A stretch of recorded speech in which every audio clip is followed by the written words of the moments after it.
Hello praise Lord. എന്തുകൊണ്ട് വിശേഷം? സന്തോഷമായിരിക്കുന്നു. നിങ്ങളെ ഈ രാവിലെ സമയം കാണാൻ കഴിഞ്ഞത് വളരെ സന്തോഷം. ഞാൻ സുഹാർ എന്ന പട്ടണത്തിലേക്കുള്ള വഴിയിലാണ് ഇപ്പോൾ ഉള്ളത്. എക്സ്പ്രസ് ഹൈവേ ആണ്, സുഹാറിലേക്കുള്ള ഹൈവേ ആണ്.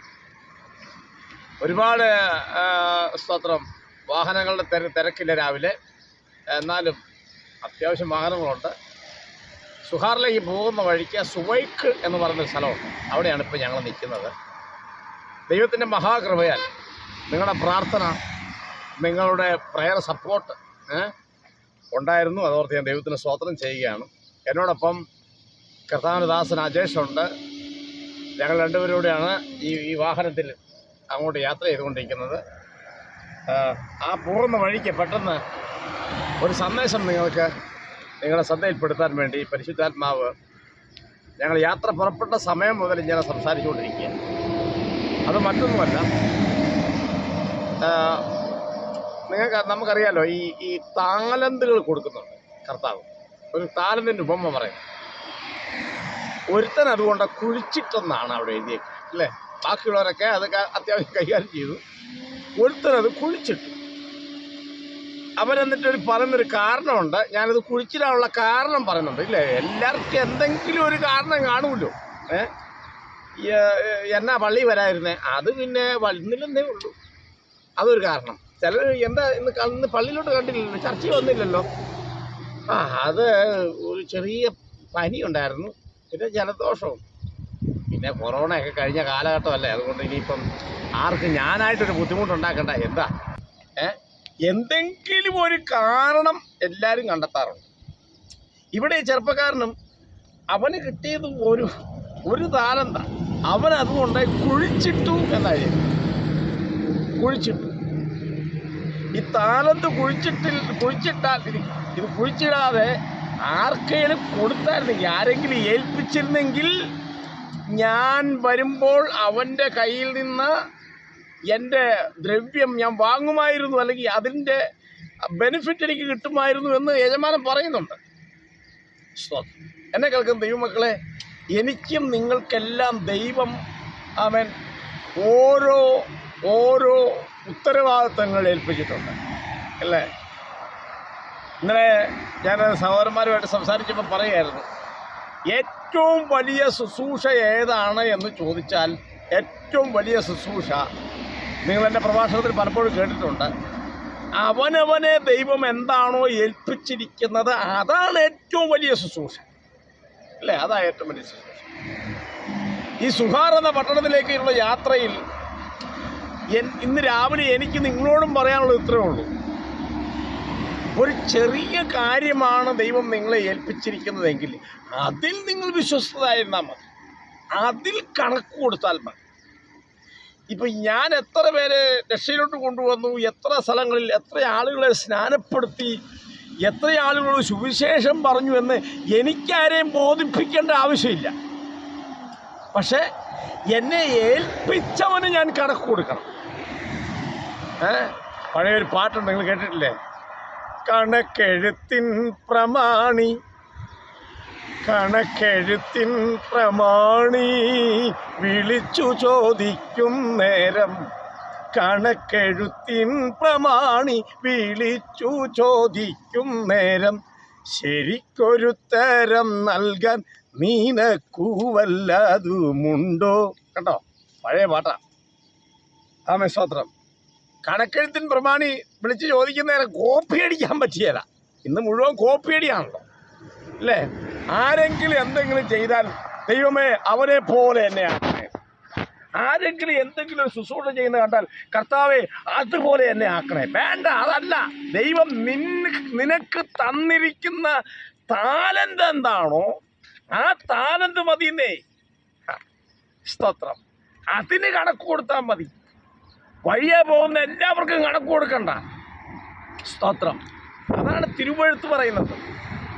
ഈ രാവിലെ സമയം ഞാൻ നിങ്ങളോട് പറയാം, തിരുവെഴുത്ത് നിങ്ങളോട് എന്താണോ പറയാൻ ഉദ്ദേശിക്കുന്നത്, തിരുവെഴുത്ത് നിങ്ങളെ എന്താണോ ഏൽപ്പിച്ചിരിക്കുന്നത്, കുറച്ചുകൂടെ കടത്തി പറഞ്ഞാൽ ദൈവം നിങ്ങളെ എന്താണോ ഏൽപ്പിച്ചിരിക്കുന്നത് അത് വിശ്വസ്തയോടെ ചെയ്താൽ നല്ലവനും വിശ്വസ്തനുമായ ദാസനെ എന്നൊരു വിളിയുണ്ട്. കേട്ടോ, കാഹളം ധ്വനിച്ചു കഴിഞ്ഞാൽ പിന്നെ പാസ്റ്ററോ ഇവാഞ്ചലിസ്റ്റോ അങ്ങനെയുള്ള സംവിധാനമൊന്നുമില്ല. അതല്ല ഈ ഭൂമിയിലെ സെറ്റപ്പിന് വേണ്ടി ദൈവം തന്നിരിക്കുന്നതാണ്. നമ്മളെല്ലാവരും കാഹളം ധ്വനിച്ച് അങ്ങ് പോയി കഴിഞ്ഞ് കഴിഞ്ഞാൽ അവിടെ നമ്മൾ ദൈവത്തിൻ്റെ ദൂതന്മാർക്ക് സമമായി അവരെ പോലെയായി മാറുകയാണ്. പുനരുത്ഥാനപ്പെട്ട ശരീരം വരികയാണ്. കിരീടങ്ങൾ അല്ലേ, പ്രതിഫലം വിഭജിക്കുമ്പോൾ കിരീടങ്ങൾ, മുത്തുകൾ, അതിനെക്കുറിച്ചൊന്നും ഇമാജിൻ ചെയ്യാൻ പറ്റത്തില്ല. I cannot imagine that. ആമേൻ. അത്രയ്ക്ക് ശക്തമായിട്ടാണ് ദൈവം എനിക്ക് നിങ്ങൾക്ക് വേണ്ടി പ്രതിഫലങ്ങൾ വെച്ചിരിക്കുന്നത്. ഞാനും നിങ്ങളും ചെയ്തതിന് കണക്ക് കൊടുത്താൽ മതി അല്ലേ. ഈ മനുഷ്യൻ കൊണ്ട് കുഴിച്ചിട്ടു, അവസാനം അവനെ കൊണ്ട് ആ കുഴിക്കകത്ത് പൊക്കി, കുഴിക്കകത്ത് അവനെ കൊണ്ട് പൊക്കി.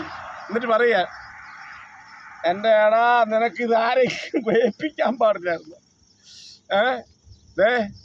നിങ്ങൾ നല്ല പ്രസംഗകനാ, നിങ്ങൾ നല്ല പ്രസംഗകനാ, നിങ്ങൾ നല്ല പാട്ടുകാരനാണ്, നിങ്ങൾ നല്ല സുവിശേഷം പറയാൻ കഴിവുള്ളവനാണ്, നിങ്ങൾ നല്ലൊരു പ്രവാചക ശുശ്രൂഷ ചെയ്യാൻ കഴിവുള്ളവനാണ്, നിങ്ങൾ നല്ലൊരു ടീച്ചറാണ്, ബൈബിൾ ടീച്ചറാണ്, ഇതൊക്കെ നിങ്ങൾക്ക് ചെയ്യാൻ കഴിവുണ്ട്. പക്ഷേ എല്ലാവരും എന്നാ വിചാരിക്കും? ഞാനിനി പഠിപ്പിച്ചാൽ ആൾക്കാർ ചോദിക്കും, നീ എവിടെ നിന്നാണ് പഠിച്ചതെന്ന് ചോദിക്കും ഇല്ലേ. അയ്യോ, ദൈവസന്നിധിയിൽ ഇരുന്ന് പഠിച്ച് ജനത്തിന് വിളമ്പിക്കൊടുക്കാൻ നിങ്ങൾ പ്രാപ്തനായ ഒരു മനുഷ്യനാണെന്ന് അറിഞ്ഞത് കൊണ്ടാണ് ഈ താലന്ത് നിങ്ങളെ ദൈവം ഏൽപ്പിച്ചിരിക്കുന്നത്. ഇന്ന് രാവിലെ എന്നെ കേൾക്കുന്ന സുഹൃത്തെ, ഞാൻ വൈൻഡപ്പ് ചെയ്യാൻ ആഗ്രഹിക്കുക. കുഴിച്ചിട്ടില്ലേ? എങ്ങനെ കുഴിച്ചിട്ടെന്നറിയാം? ഞാൻ പറയാം, അതുകൂടെ പറഞ്ഞ് അവസാനിപ്പിക്കാം. എങ്ങനെ കുഴിച്ചിട്ടെന്നറിയാം? ചില ആൾക്കാർ പറഞ്ഞു കേട്ടിട്ടില്ലേ, ഞാൻ പണ്ട് എൻ്റെ പാസ്റ്ററെ, ഞാൻ ഭയങ്കര പ്രാർത്ഥനയാണ്, ഞാൻ എഴുന്നേറ്റ് നിന്നൊരു വചന ശുശ്രൂഷിക്കുമ്പോഴത്തേക്ക് ജനമങ്ങ് കത്തിക്കയറുകയായിരുന്നു. ഇപ്പോഴോ? അത് പണ്ടായിരുന്നു. ആ കുഴിക്കകത്ത് കിടപ്പുണ്ട്. ആ കുഴിക്കകത്തിട്ട് കിടക്കുക. കാരണം അല്പമൊക്കെ പ്രാർത്ഥിക്കാൻ തുടങ്ങി. നമ്മുടെ ദൈവത്തിൻ്റെ ഒരു പ്രത്യേകത എന്നറിയോ? ഒരു 10 മിനിറ്റ് പ്രാർത്ഥിക്കാൻ വേണ്ടി ഇരിക്കുന്നവൻ്റെ തലയിലോട്ട് ഒരു ചാക്കപ്പൊടി അങ്ങ് കുറഞ്ഞിടുക. അറിവൻ ചെയ്യുമെന്ന് വിചാരിച്ചില്ല. സ്വന്തം നമുക്ക് ഒരു അരമണിക്കൂർ പ്രാർത്ഥിക്കാൻ പറ്റുമെങ്കിൽ ദൈവം വലിയ കാര്യം ഏൽപ്പിക്കും. മണിക്കൂറുകൾ ദൈവസന്നിധി പ്രാർത്ഥിക്കാൻ നിങ്ങൾ തീരുമാനിച്ചാൽ അല്പത്തിൽ വിശ്വസ്തനായവനെ അധികത്തിന് വിചാരകനാക്കുന്ന ഒരു ദൈവമാണ് നമ്മുടെ ദൈവം. ഇന്ന് രാവിലെ ഞാൻ നിങ്ങളോട് പറയാം. അതുകൊണ്ട് വേദനയും ദുഃഖവും ദുരിതവും എല്ലാം ഉണ്ട് കേട്ടോ. ഈ കർത്താവിൻ്റെ ശുശ്രൂഷ അല്ലെങ്കിൽ കർത്താവിൻ്റെ വേല എന്ന് പറഞ്ഞാൽ എല്ലാം സുഖമല്ല. സ്തോത്രം. എനിക്ക് നമുക്കുള്ളത് ദൈവം അവിടെ വെച്ചിട്ടുണ്ട്. ഇപ്പം നിങ്ങൾ ഇങ്ങോട്ട് നോക്കിയേ, കുറേ ഒട്ടകങ്ങളൊക്കെ അവിടെ നിന്ന് തിന്നുന്നുണ്ടോ, ചാപ്പാടിക്കുന്നുണ്ടോ? നമ്മൾ ചിന്തിക്കും, ദൈവമേ ഒട്ടകത്തിലൂടെ എന്നാ തിന്നാനുള്ളത് നോക്കിയാൽ അത് എല്ലാവരും നിന്നുകൊണ്ടിരിക്കുക കണ്ടോ. ഒരൊട്ടകം പോലും ചുമ്മാ നിൽക്കുന്നില്ല, അതുങ്ങൾ അതിൻ്റെ ചാപ്പാടടിച്ചുകൊണ്ടിരിക്കുക. അപ്പോൾ നമ്മൾ ചോദിക്കും, അതിനെ പറ്റി ചാപ്പാടാണുണ്ട്. അതിനുള്ള ചാപ്പാടും കൂടെ ദൈവം അവിടെ കരുതി വെച്ചിട്ടുണ്ട്. എന്നെ കേൾക്കുന്ന ദൈവമക്കളെ, അതുകൊണ്ട് എന്ത് തിന്നും എന്ത് കുടിക്കും എന്ന് നിങ്ങൾ ഭാരപ്പെടേണ്ട. ദൈവം നിങ്ങൾക്ക് വേണ്ടി അത് തയ്യാർ ചെയ്ത് വെച്ചിരിക്കുക. ഈ മുള്ളുംകാടിനകത്ത് അതിനും കൂടെ ശാപ്പാട് ദൈവം ഒരുക്കി വെച്ചിരിക്കുക.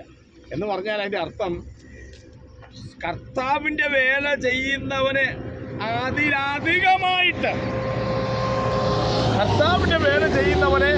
അതിലധികമായിട്ട് ദൈവം പോറ്റും പുലർത്തും. അതുകൊണ്ട് പേടിക്കണ്ട, കർത്താവിൻ്റെ വേല നിങ്ങൾ ശക്തമാകണം. ഓക്കെ, ഞാൻ നിങ്ങൾക്കൂടെ ഒരു വാക്ക് പ്രാർത്ഥിക്കാൻ ആഗ്രഹിക്കുക.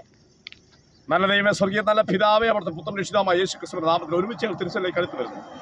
ഈ പ്രഭാതത്തിൽ ഞങ്ങളെ ഏൽപ്പിച്ചിരിക്കുന്ന ശുശ്രൂഷ എന്താണോ അതിലൊന്ന് വ്യാപൃതരാകാൻ, അതിലൊന്ന് ശക്തരാകാൻ, പരിശുദ്ധാത്മാവിനാലും ശക്തിയാലും ബഹുനിശ്ചയത്തോടു കൂടി ആ ശുശ്രൂഷ ചെയ്യുവാൻ ഈ പ്രിയപ്പെട്ടവരെ കർത്താവ് സഹായിക്കണമെന്ന് പ്രാർത്ഥന. ദൈവം അത്ഭുതം ചെയ്യണം, കൃപ ചെയ്യണം. ഞാനിവരെ അനുഗ്രഹിച്ച് പ്രാർത്ഥിക്കാം. പ്രാർത്ഥനയുടെ നന്ദി യേശു ക്രിസ്തുവിന്റെ വലിയ നാമത്തിൽ തന്നെ, ആമേൻ. പ്രിയരെ, ഒരു കാര്യം ഞാൻ നിങ്ങളോട് പറയാം. നിങ്ങൾ വിചാരിക്കുന്ന ആരും നിങ്ങളെ ഉയർത്തിക്കൊണ്ട് വരികയല്ല കേട്ടോ. നിങ്ങളുടെ മുമ്പിൽ വന്ന് ഭയങ്കര തേനെ പാലെ ചക്കര എന്നൊക്കെ വിളിക്കുന്ന ടീമുകളൊക്കെ കാണും. അവരൊന്നും അല്ല ദൈവം നിങ്ങൾക്ക് വേണ്ടി വെച്ചിരിക്കുന്നത്. വേറെ പല ആൾക്കാരെ ദൈവം നിങ്ങൾക്ക് വേണ്ടി വെച്ചിരിക്കുന്നത്. സ്തോത്രം. വേറെ പല ആൾക്കാരെയാണ്. അതുകൊണ്ട് ഭാരപ്പെടേണ്ട, പ്രയാസപ്പെടേണ്ട. അല്പത്തിൽ വിശ്വസ്തനായാൽ അധികത്തിന് ദൈവം വിചാരകനാക്കും. ദൈവം നിങ്ങളെ സമൃദ്ധിയായിട്ട് അനുഗ്രഹിക്കും.